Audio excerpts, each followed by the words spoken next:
So hello everyone, welcome to Prasasnik Gurukul. In this session now we are going to analyze the Industrial Relation Code. यहाँ पर हम जो simple PDF है आपका जो gadget में पब्लिश हुआ था उससे आपकी डेफिनेशन, उसके बाद वन बाय वन आपके अलग प्रोविजन को देखेंगे. उसके बाद में हम अलग अलग भी प्रोविजन को पढ़ेंगे. उसके बाद आपको MCQs मिलेंगे जिनके थ्रू आपको पूरा इंडस्ट्रियल रिलेशन कोड आपको याद हो जाएगा. ठीक है, तो अब इसकी डेट तो आपको पता ही है. प्रीवियस सेशन में मैंने आपको बताया था कि 29 जो सितंबर है 2020 ये गैजेट में पब्लिश्ड हुआ था. ठीक है, अब आते हैं सेक्शन फर्स्ट का. आपको पता है अगर स्कोप की मैं बात करूं तो हमेशा आप याद रखना कि जब से स्पेशल आपका स्टेटस हटा है तब से आपके सारे एक्ट क्या होंगे, they will be extended to whole of India. ठीक है, सारे इंडिया पे एप्लीकेबल होंगे. पहले क्या होता था, एक्सेप्ट जम्मू एंड कश्मीर. आपको पता है कि 370 हटने के बाद एक स्पेशल जो कंडीशन थी वो हट चुकी है. और फोर्स में कब आएगा ये, जब आएगा जब नोटिफिकेशन से द पर्टिकुलर जो अप्रोप्रिएट गवर्नमेंट है वो उस पर्टिकुलर डेट को डिफाइन करेगी. ठीक है, बट मैं आपको बताऊं कि अभी तक नोटिफाइड वो नहीं, अभी तक वो एनफोर्स नहीं हुए हैं कोड. और मैंने पिछले लेक्चर में भी आपको बताया कि उसका रीजन क्या है. अभी कुछ रिजर्वेशन है 2014 के लिए, तो 2024 के लिए उनको अभी डिले कर दिया गया है. ठीक है, चारों कोड की मैं बात कर रहा हूं. अब अपनी डेफिनेशन पे आते हैं. देखिए, अप्रोप्रिएट गवर्नमेंट पे हमें जाना नहीं है. मैंने बताया ये आपसे कोई पूछने वाला नहीं है, क्योंकि इसमें क्या होगा, इसमें सिंपली अप्रोप्रिएट गवर्नमेंट का मतलब क्या है कि अगर वो इंडस्ट्री डायरेक्टली किसी डायरेक्टली जो है सेंट्रल गवर्नमेंट के अंदर है तो वहाँ पे सेंट्रल गवर्नमेंट होगी. अगर वो स्टेट के अंदर है तो वो स्टेट गवर्नमेंट होगी. कोई अदर भी ऑर्गेनाइजेशन है, कोई ऑटोनोमस बॉडी है, तो वहाँ पर वो पर्टिकुलर ऑटोनोमस बॉडी जो होगी वही उसके लिए अप्रोप्रिएट गवर्नमेंट होगी. ठीक है, ये आप यहाँ पे देख सकते हैं कि in the relation to any industrial establishment or undertaking carried on by or under the authority of central government or concerning any such controlled industry as may be specified in this behalf by central government or establishment of railway. ठीक है, including metro railway, mines, oil field, major port.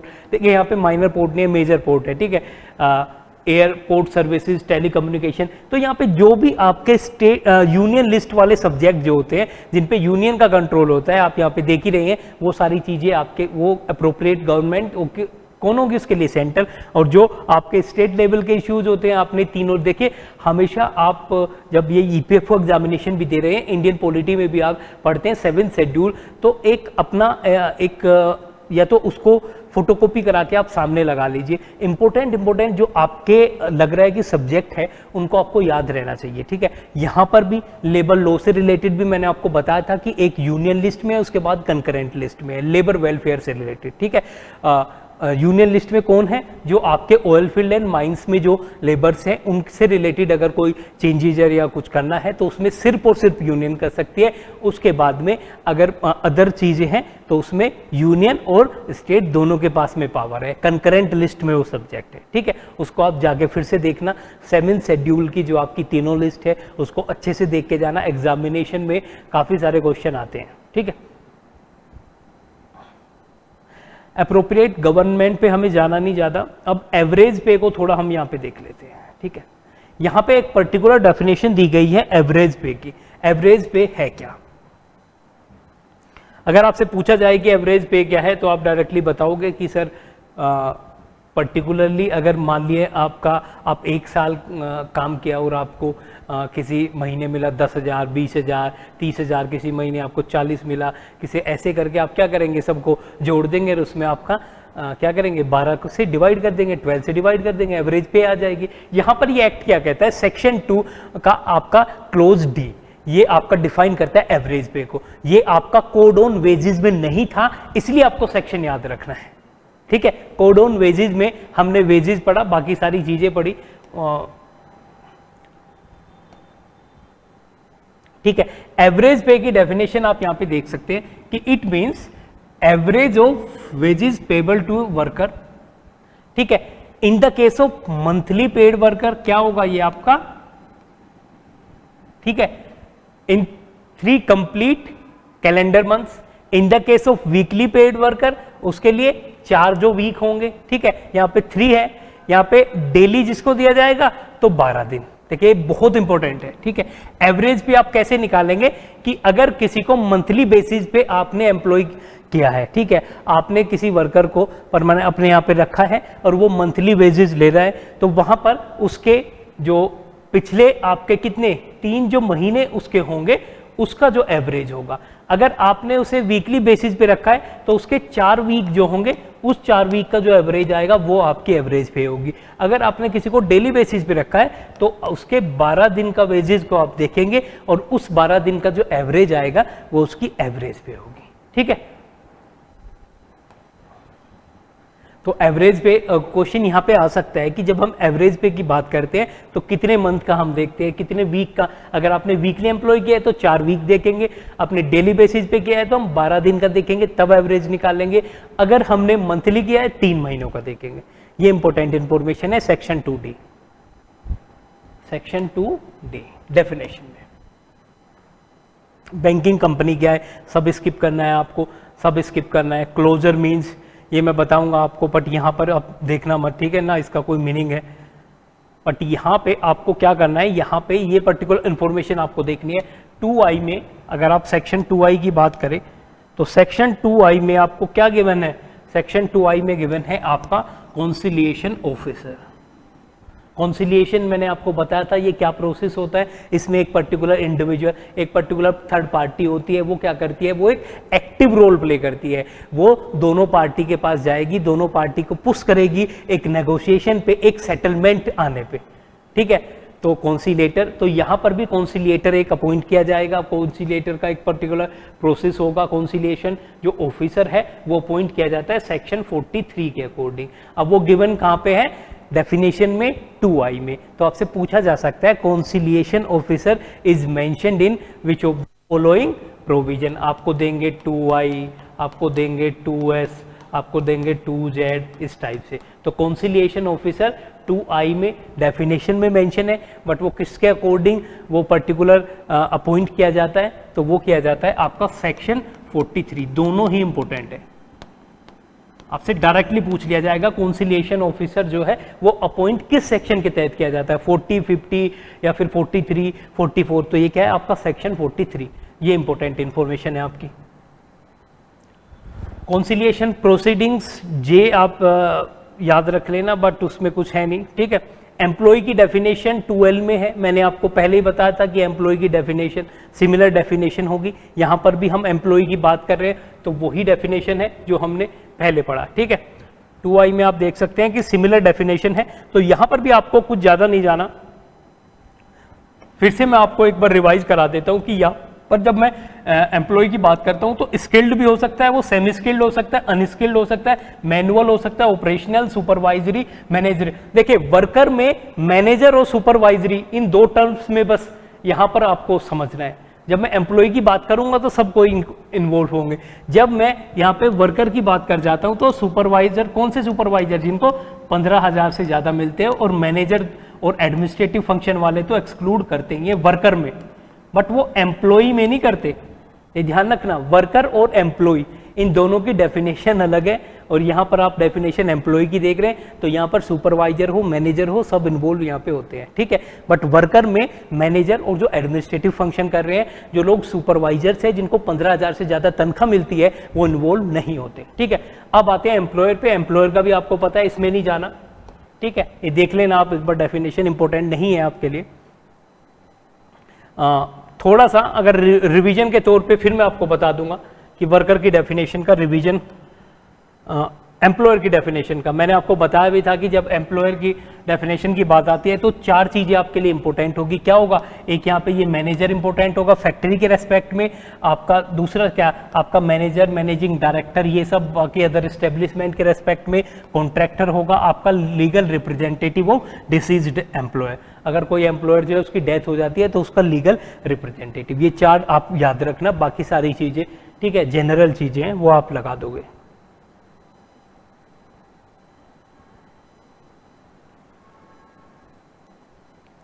ठीक है। अब industry, जैसे मैंने आपको बताया था कि इंडस्ट्री की डेफिनेशन यहाँ पे आप देख लीजिए ये डेफिनेशन इंपॉर्टेंट थी, मैंने एक बार आपको बता भी दिया लास्ट क्लास में, फिर से आप देख लीजिए। पहले तो आप सेक्शन देखिए किस सेक्शन में आएगी, सेक्शन 2P में आएगी। अब ये इंडस्ट्री की डेफिनेशन क्या बोला है कि means any systematic activity carried on by cooperation between an employer and worker, ठीक है, whether such worker is employed by such employer directly or through any agency including a contractor. ऐसा हो सकता है कि वर्कर उसने डायरेक्टली रिक्रूट किया हो या किसी एजेंसी के थ्रू रिक्रूट किए हो। फिर क्या कह रहा है, फॉर द प्रोडक्शन सप्लाई और डिस्ट्रीब्यूशन ऑफ गुड्स और सर्विसेज। प्रोडक्शन, सप्लाई और डिस्ट्रीब्यूशन, ऐसा नहीं है कि सिंपली आप प्रोडक्शन अगर कर रहे हो तभी वो आपका इंडस्ट्री में आएगा। आप सप्लाई कर रहे हो या फिर डिस्ट्रीब्यूशन कर रहे हो गुड्स और सर्विसेज का, तब भी वो इंडस्ट्री की डेफिनेशन में आएगा, ठीक है। With a view to satisfy human wants और विशेस, ठीक है, वेदर और नोट, देखिए, और इसमें एक्सक्लूड नोट बीइंग वांट्स और wishes which are merely spiritual और रिलीजियस। अब यहां पे एक फंडा है कि आप ऐसे, आपको पता होगा कि बहुत सारे ऐसे इंडिया में अगर आप देखेंगे तो बहुत सारे आश्रम हैं, बहुत सारे अदर चीज़ें, तो वो सब इसमें इंक्लूड नहीं होंगे। आप ये मत सोचना कि वहाँ पर भी तो सर्विसेज प्रोवाइड करा रहे, भले ही हम बोल रहे हैं कि भाई ये तो पर्टिकुलर चीज़ है, मन की शांति, उन सबको इंडस्ट्री के दायरे में आप नहीं लेके आएंगे। यहाँ पर डायरेक्टली वो एक्सक्लूडेड है कि जो अगर स्पिरिचुअल या रिलीजियस नेचर की जो अगर सर्विसेज प्रोवाइड की जा रही है वो इसके दायरे में नहीं आएगी। ये आपका सेक्शन 2P बताता है, ठीक है।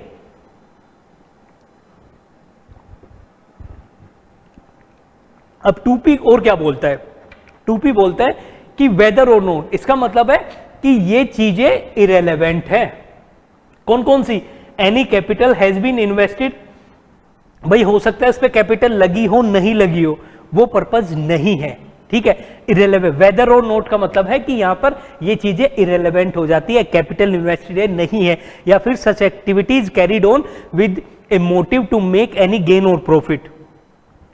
भाई वो प्रॉफिट अर्न कर रहा है नहीं कर रहा है, उसका आपके एम्प्लॉयर का जो मोटिव है वो हो सकता है कि वो प्रॉफिट अर्न करना ना हो, तो वो ये नहीं बोल सकता कि हम तो प्रॉफिट अर्न नहीं कर रहे हैं, हम तो इंडस्ट्री के दायरे में नहीं आएंगे।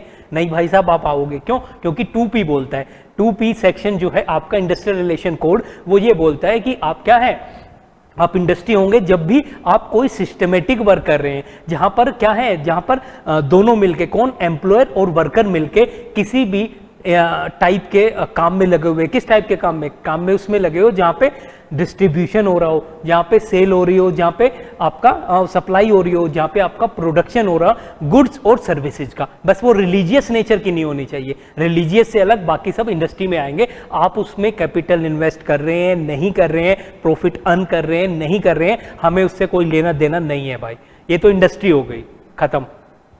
अब आते हैं नेक्स्ट कि क्या क्या चीजें आपकी इंडस्ट्री में इन्वॉल्व नहीं है, ठीक है। अब ये है जो मैंने आपको बताया था, वो डेफिनेशन मैंने आपको लास्ट क्लास में भी दी थी कि नैरो कर दिया गया है स्कोप। स्कोप नैरो करने का मीनिंग ही यही था कि वो चीजें यहां से हटा दी गई है। क्या हटा दी गई है, जो इंस्टीट्यूशन, देखिए पहली डेफिनेशन में ही छुपा हुआ था रिलीजियस और स्पिरिचुअल नेचर की चीजें, तो पहला तो ये आ जाएगा जो कि ओन्ड और मैनेज्ड बाय ऑर्गेनाइजेशन फुली और substantially engaged in charitable, social and philanthropic services। जो इस टाइप की सर्विस में होंगे उनको तो हमने एक्सक्लूड कर ही दिया। फिर हम आते हैं कि कोई भी इसी टाइप की एक्टिविटी जो मैंने आपको बताया था कि जो गवर्नमेंट के मेन फंक्शन से रिलेटेड है, चाहे वो स्टेट गवर्नमेंट की हो या सेंट्रल गवर्नमेंट की, उसको भी हम इंडस्ट्री के दायरे में नहीं लाएंगे। इसका मतलब इंडस्ट्रियल रिलेशन कोड उस पर एप्लीकेबल नहीं होगा। फिर क्या है, अगर वो डोमेस्टिक सर्विस है, ठीक है, डोमेस्टिक सर्विस है, उसमें भी हम उसको भी हम इंडस्ट्री के दायरे में नहीं लाएंगे। डोमेस्टिक सर्विस को, जैसे आपके घर में मेड लगी होती है, ठीक है, आपके घर में 4 नौकर लगे हुए हैं, ठीक है, आपके घर में माली काम कर रहा है, ये सब लोग जो है इंडस्ट्री में काम नहीं कर रहे हैं। आपकी डेफिनेशन बता रही है 2P, ये मैं नहीं बता रहा हूँ, ये आपका इंडस्ट्रियल रिलेशन कोड में जो सेक्शन 2 क्लोज P है वो कह रहा है कि अगर आप डोमेस्टिक सर्विस में आप किसी घर पे मान लिया कोई पर्टिकुलर लेबर लगे हुए हैं तो वो इंडस्ट्री में काम नहीं कर रहे हैं। वो ये नहीं बोल सकते कि हम डोमेस्टिक इंडस्ट्री में, इनफॉर्मली लोग बोलते हैं कि डोमेस्टिक इंडस्ट्री में एक्सप्लॉयटेशन होता है। क्यों? क्योंकि आपने दायरे से बाहर रखा, ठीक है। फिर आपका एनी अदर एक्टिविटी जो आगे हो सकता है गवर्नमेंट इसमें कुछ और ऐड कर दे, तो वो भी इसके दायरे में आ जाएगा। बट अभी तक डोमेस्टिक सर्विस इंडस्ट्री नहीं है, चैरिटेबल पर्पज वाली इंडस्ट्री नहीं है, जो गवर्नमेंट के जो सोवरिन फंक्शन होते हैं, मेन जो उनके फंक्शन होते हैं, वो इंडस्ट्री के दायरे में नहीं आएगा। ठीक है, तो गवर्नमेंट हो सकता है कि अदर बिजनेस वो रन कर रहे हो, वो नहीं, ये किस टाइप के जो सोवरिन फंक्शन, मैं पहले ही आपको कह रहा हूं कि सोवरिन फंक्शन, जैसे इसमें जो इंपोर्टेंट है वो मैं स्पेस, डिफेंस, रिसर्च, ये सारी चीजें हैं, वो इंडस्ट्री के दायरे में नहीं आएगा। ठीक है, जो मेन फंक्शन है, जो एक्सक्लूसिव है टू द सेंट्रल गवर्नमेंट, ठीक है, ओनली टू द सेंटर। वैसे यहाँ पे अप्रोप्रिएट गवर्नमेंट है, बट थोड़ा ये एग्जांपल ये दिया गया है, बट यहाँ पे सेंटर एंड स्टेट दोनों होगा। स्टेट के भी कुछ ऐसे फंक्शन होंगे जो मेनली सोवरिन फंक्शन होंगे, ठीक है, जो मेन और कोर फंक्शन ऑफ गवर्नमेंट होते हैं। ठीक है,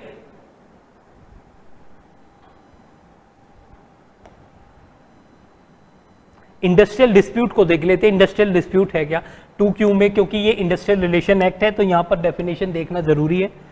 तो अगर आप यहाँ पे देखेंगे 2Q सेक्शन है, हमने पहले भी ये पढ़ा था कि इंडस्ट्रियल डिस्प्यूट क्या है। तो यहाँ पर आपको पता है कि एनी डिस्प्यूट और डिफरेंस बिटवीन एम्प्लॉयर, यहाँ पे बस 3 चीजें आपको ध्यान रखनी है कि वो एम्प्लॉयर और एम्प्लॉयर के बीच में भी हो सकता है, ठीक है, 2 एम्प्लॉयर के बीच में भी हो सकता है, वो वर्कर्स के बीच में भी हो सकता है, वो वर्कर एंड एम्प्लॉयर के बीच में भी हो सकता है। बस इतनी डेफिनेशन आपको याद रखनी है, कहीं नहीं जाना बाकी इसमें, स्किप करिए बाकी, इतना बड़ा एक्ट है। लेऑफ मैंने आपको बताया था, फिर से आप एक बार लेऑफ देख लीजिए। अगर मैं बात लेऑफ की करूं तो लेऑफ है क्या, देखिए 2T आपको पता है, बाकी एक्ट में भी ये गिवन है। अब ठीक है, तो अगर मैं लेऑफ की बात करूं तो इसका मतलब क्या है, यहां पे इसका मतलब है फेलियर, रिफ्यूजल और inability of an employer.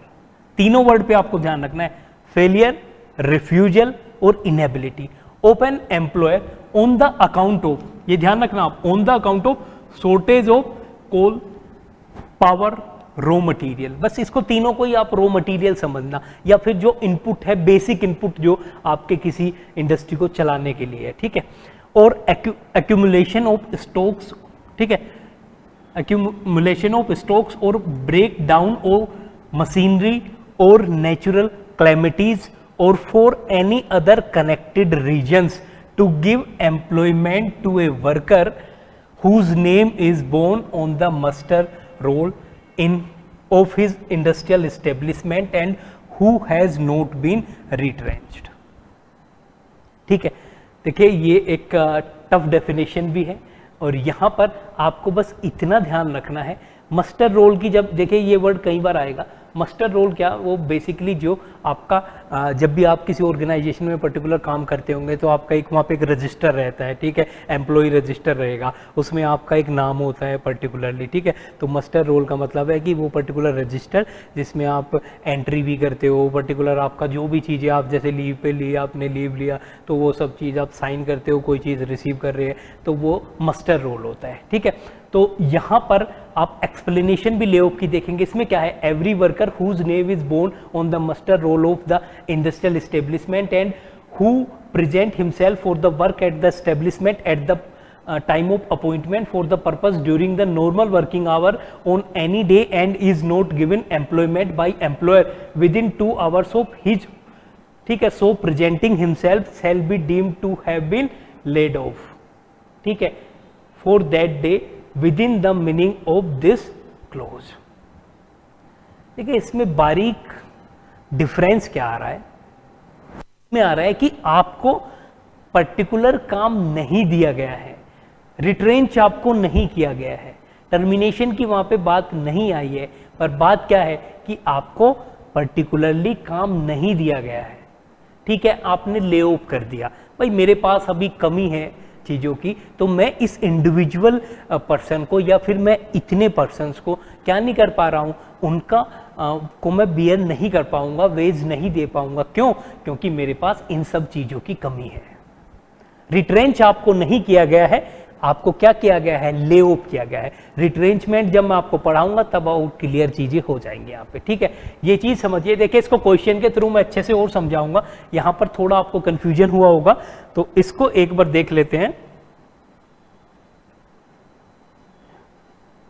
Major port minor, यहाँ पे नहीं जाना आपको, नेगोशिएशन यहाँ पे भी नहीं जाना। अब रिट्रेंचमेंट पे आप आइए, तब आपको समझ में आएगा। यहाँ पे रिट्रेंचमेंट जो है, रिट्रेंचमेंट आपका क्या कह रहा है, it means termination by employer of the service of a worker for any reason whatsoever otherwise than a punishment inflicted by the way of disciplinary action but does not. देखिए वो मैंने आपको बताया था कि रिट्रेंचमेंट में आपका, अगर आप खुद से वॉलेंट्री रिटायरमेंट ले रहे हो, आप रेजिग्नेशन दे रहे हो, आप हो सकता है कि आपकी इल हेल्थ हो, आप कंपनी में आ नहीं सकते हो, उस वजह से अगर आपका टर्मिनेशन हो रहा है, या फिर ऐसा हो सकता है कि भाई जैसे VRS तो मैंने बता दिया, वॉलेंट्री रिटायरमेंट आपने लिया हो, या फिर हो सकता है रेजिग्नेशन दिया हो, या फिर हो सकता है कि आप पे डिसिप्लिनरी एक्शन लिया गया हो, ठीक है, आपने कुछ गलत किया हो।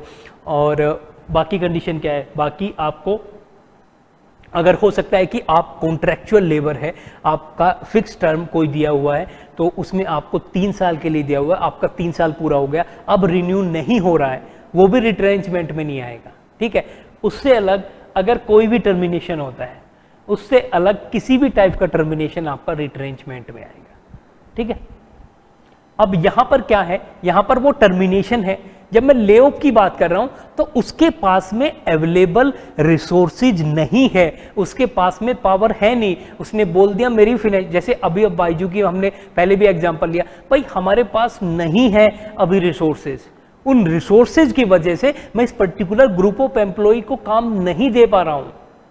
अब वो ले ऑफ पर्टिकुलर डे के लिए भी हो सकता है, टाइम के लिए भी हो सकता है, कुछ भी हो सकता है, भाई हम मैं काम नहीं दे पा रहा हूं, क्यों? क्योंकि मेरे पास रिसोर्सेज ही नहीं है, मैं इंडस्ट्री को चला ही नहीं पा रहा हूं। आप समझ रहे हैं? बट यहां पे रिट्रेंचमेंट की जब मैं कंडीशन बताऊंगा तो यहां पर ये कंडीशन है आपकी,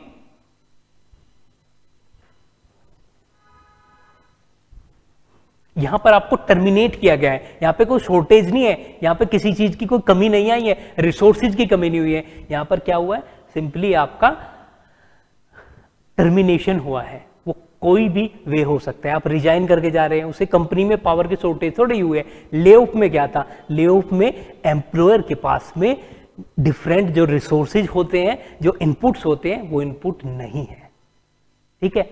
आई थिंक अब क्लियर हो गया होगा what is the difference between lay off and retrenchment. Lay off में क्या हुआ है कि लेबर के एम्प्लॉयर के पास में रिसोर्सेज की कमी के कारण वो एम्प्लॉयमेंट नहीं दे पा रहा, वो काम नहीं दे पा रहा है, और पर्टिकुलर इंडिविजुअल को जिनको उसने एम्प्लॉय किया था उन्हीं को काम नहीं दे पा रहे। बट यहाँ पे वो टर्मिनेट हुए हैं, इसमें यहाँ पे शॉर्टेज नहीं है इनपुट की। ये दोनों वर्ड याद रखना, lay off and retrenchment. Question जब मैं दूंगा MCQ वहां पे और ज्यादा क्लियर हो जाएंगे, ठीक है।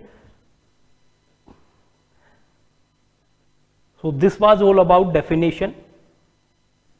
वर्कर की डेफिनेशन कई बार मैंने आपको बता दी। अब chapter by chapter in the next class we will discuss other provision of industrial relation code. So thank you so much.